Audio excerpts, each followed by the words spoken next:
मैं एक ऐसे संत महात्मा के पास पहुंचा हूं। मुझे मेले में यहाँ पर आए हुए प्रयागराज में आज 8वां दिन है, लेकिन इस तरह के संत महात्मा के जो विचार हैं वो मुझे अब तक इस तरह से नहीं मिले हैं। इनकी बातें सुन के आप खुद भी धन्य हो जाएंगे कि किस तरह से व्यक्ति का जीवन होना चाहिए और किस तरह के ये लोग तप करते हैं और उससे फ़ायदा क्या होता है।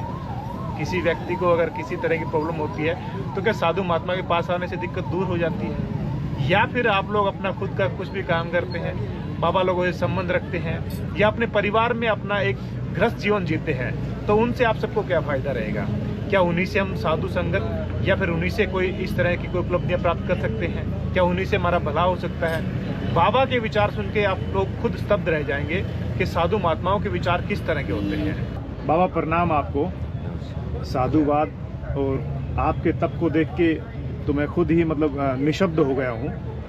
तो हमें इसके बारे में ज़्यादा जानकारियाँ नहीं हैं। इस तरह से बहुत से साधु महात्मा हैं, आवरण और ये इस तरह से आपने रुद्राक्ष सर पे धारण कर रखे हैं।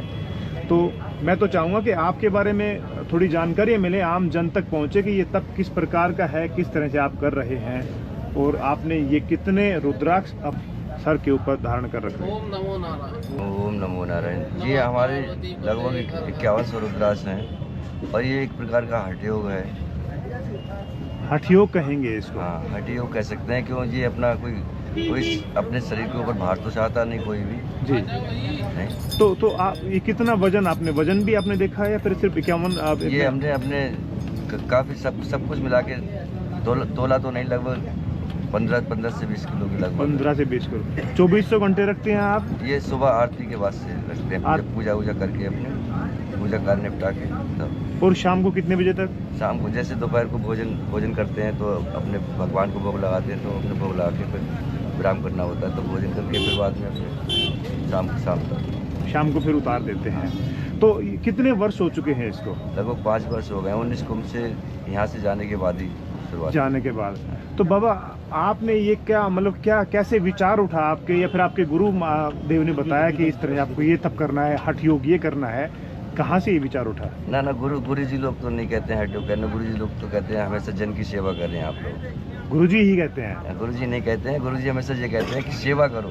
सेवा करो। हाँ, ये तो हठ योग तो हम लोग अपने आप लेते हैं। ये जितने भी संत महात्मा अपने तप कर रहे हैं स्वेच्छा से कर रहे हैं? स्वेच्छा से करते हैं। कौन सा तप करना? हाथ खड़ा करना है या फिर आपको खुद खड़े रहना है या फिर रुद्राक्ष धारण करना है? अब जैसे हम भी रहते 40 दिन खड़े सूर्य रहते अपने कक्कड़वाल में, पेवा की साइड है। अच्छा। हाँ, वहाँ पे 40 दिन रहे तो लगभग 6 बीघा जमीन 110 ने दान दी थी। अच्छा। तो हम वहाँ विद्यालय को दान दे आए। आप विद्यालय को दान दे के आ गए? हाँ, पेट्रोल पंप के पीछे ही जस्ट। अच्छा। तो ये आपका आपने कोई प्रण ले रखा है? कितने समय तक रखेंगे इसको सर? ना, कोई प्रण नहीं। अपने 5 साल हो गए हैं। दूसरा कुंभ हो गया, पहले हरिद्वार का कुंभ हुआ, अभी ये अपना प्रयाग का कुंभ है। ऐसे अपने जब तक चाहेंगे। आपका जब तक मन करे तब तक रखेंगे? तब तक, बाद में फिर हटा देंगे। तो बाबा मैं आपके थोड़े से जीवन के बारे में जानना चाहूँगा। आपने ये जो साधु संगत है, कब आपके मन में ये विचार आया और कहाँ से आपकी ये चीज़ें शुरू हुई? जैसे हमारे पिताजी हेडल में नौकर थे, हमारे दादाजी भी हेडल में नौकर थे। ऐसे बीसलपुर है ये पीलीभीत जिले में, उत्तर प्रदेश में। अच्छा। वहाँ से हैं। अच्छा। तो हमारे पिताजी थे तो हम भी इस साइड से ही काम करते थे। इसको विद्यालय तो जाना हो नहीं पाया अपने, तो ट्रांसफ़र होते रहे बाप पिताजी के काफ़ी। अच्छा। कई ट्रांसफ़र हुए उनके अपने इस जिले में। अच्छा काम करते थे, लाइन हर जगह लाइन शेष लाइन पोस्ट करती थी उनकी, लाइनमैन की। अच्छा। हाँ, तो ट्रांसफ़र ज़्यादा हुए तो उन्हें उस टाइम विकास हो रहा था, तो हर एक गांव बनाने के लिए जरूरत पड़ती थी। तो वही योग सदस्य थे, तो खूब अपने उनने लगभग 25 गाँव बनाए। फिर बाद में हम भी जब 10-12 साल के हो गए, फिर उनके पैर में चोट लगी 11 लाइन से, तो वो ऐसे हो गए। फिर उनकी जगह पे हम जाने लगे ऐसे। अच्छा। फिर हम सीख गए, तो ऐसे एक एल में कंपनी आई, तो हमने भी 35-36 गाँव बनाए। अच्छा। बिजली के एलिमेंट के भी। ठीक है। उसके बाद फिर अपने साधु संत तो पहले ही से रहते थे वहाँ पे, अपने बाबा जी हैं।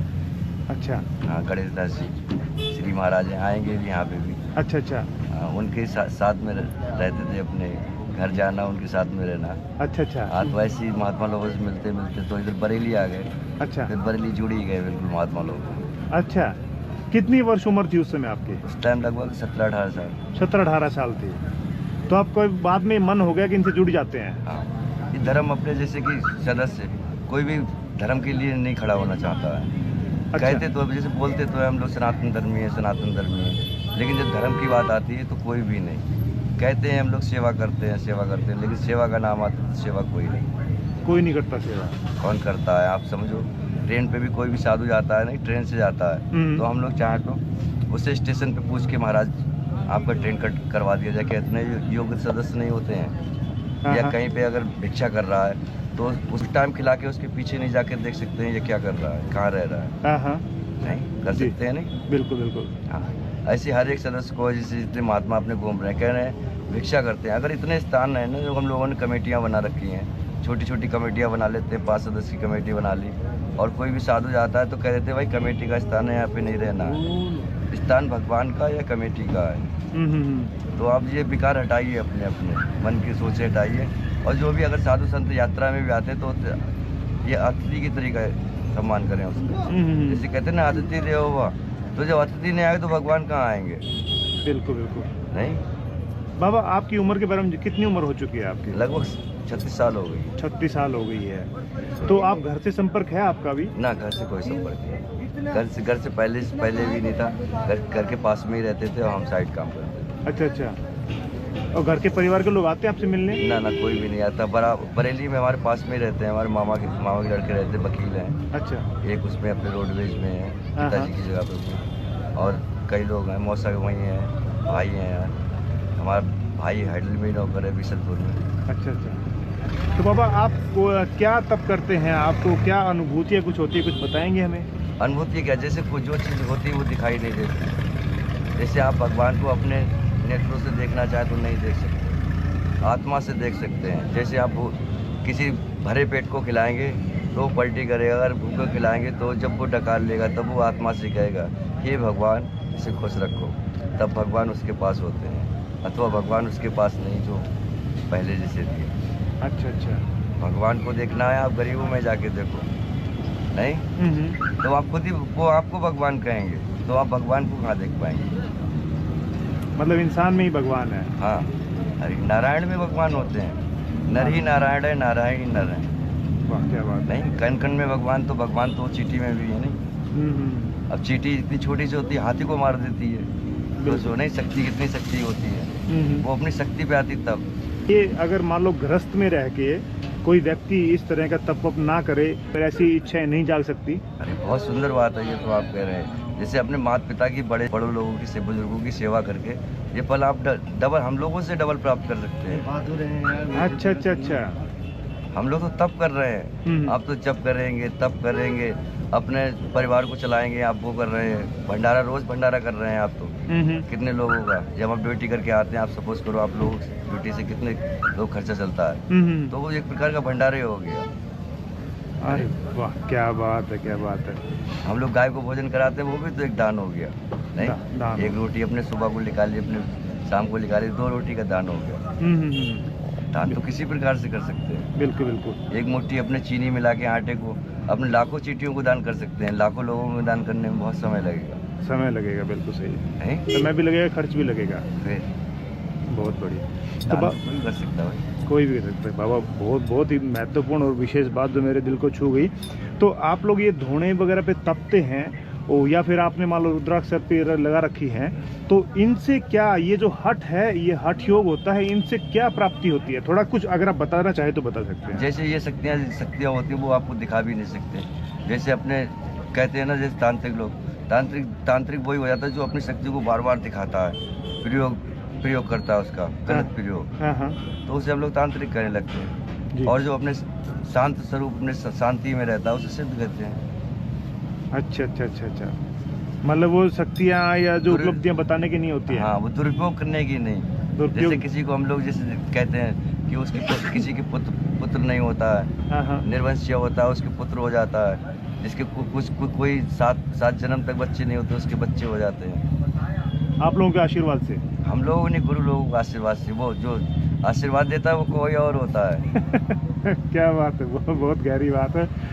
मतलब साधु महात्मा लोग स्वयं पे बातों को लेते ही नहीं है, और आप उन्हीं बातों की तरह कह रहे हैं। बाबा, बहुत अच्छा लगा मेरे को।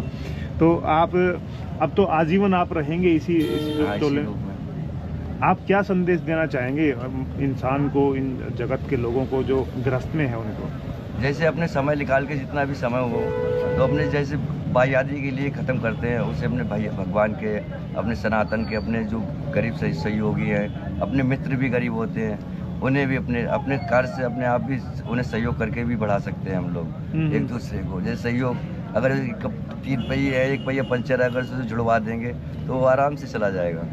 आप लोगों के नाम कुछ विशेष प्रकार के होते हैं, मतलब कुछ अलग होते हैं आम जन से, ये कैसे होते हैं? ये जैसे हम लोगों के नाम पदों के ऊपर होते हैं। जैसे एक अपने जब संन्यास में प्रवेश करता है तो हम लोग उसे ब्रह्मचारी कहते हैं। फिर महापुरुष बन जाता है वो अपने उस जनेऊ संस्कार होके, फिर जनेऊ संस्कार होने के बाद जब उसका संस्कार हो जाता है फिर नागा बन जाता है। फिर वो नागा अगर भस्मी या निर्वस्त्र रहता है तो उसे दिगंबर कहते हैं। फिर दिगंबर से अपने महंत हो जाता है, श्रीमान। फिर ऐसे ही पूरे अधिकार बढ़ते चले जाते हैं। अच्छा। और आप लोगों के नामकरण जो ग्रस्त से आते हैं उसके अलावा बदल दिए जाते हैं? हाँ, कुछ नाम बदल दिए जाते हैं, कुछ उसी में रहते हैं। जैसे आगे का अपने नागा बाबा अमित गिरी, तो नागा बाबा और गिरी जो दोनों जोड़े गए हैं, अमित हमारा नाम है। अच्छा। तो गिरी क्यों लगाते हैं? गिरी एक जैसे अपने गिरी, वैसे तो अपने ज्ञान को गिरी कहते हैं। अच्छा, ज्ञान होता है उससे। क्या बात है बाबा, बहुत बहुत धन्यवाद। आपकी बातें सही में प्रेरणादायक और एक शिक्षाप्रद हैं। मुझे बहुत अच्छा लगा आपसे बात करके। बहुत बहुत शुक्रिया, धन्यवाद बाबा, आपका आभार।